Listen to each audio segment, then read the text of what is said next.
A few moments later. Hello hello Daya, কে রে মারা? চিনতে পারছো না নাকি? না। আমি সিআইডি অফিসার এসিপি বলছি।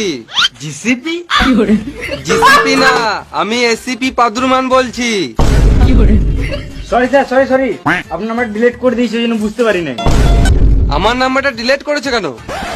সিআইডি তো বাজার শেষ, আপনি তো আর কাজও দিচ্ছেন না, আপনার নাম্বারটা রেখে কি বাল ছেড়বো? বেশ বেশ, আমার নাম্বারটা সেভ করে নাও। আমি নাম্বার তো সেভ করে নেবো, কিন্তু আপনি কি গান মারতে ফোন করেছেন সেটা তো আগে বলুন। একটা কাজ পেয়েছি। আমার এখন আপনার বাল ছাল কথা শোনার মতো টাইম নাই। আমি তোমাকে ফোন করেছি, তা মানে কিছু বুঝতে পারলে দায়া? হ্যাঁ নিশ্চয়ই, ঘরে কোনো কাজ নেই যে আমাকে ফোন করে গান জ্বলাচ্ছেন।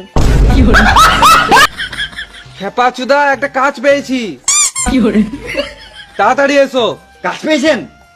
চললাম। এবারে অভিজিৎকে ফোনটা করি।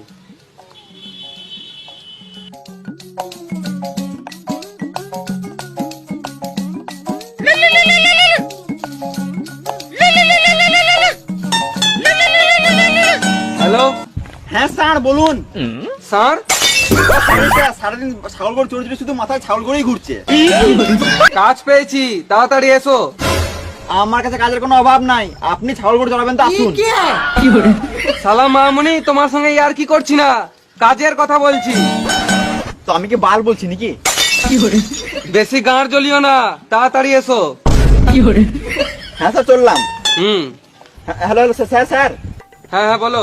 খাবেন বুন্দে? হ্যাঁ নিশ্চয়ই। তাহলে বাটিল নিয়ে চলে আসুন ছাগলের পুন্দে।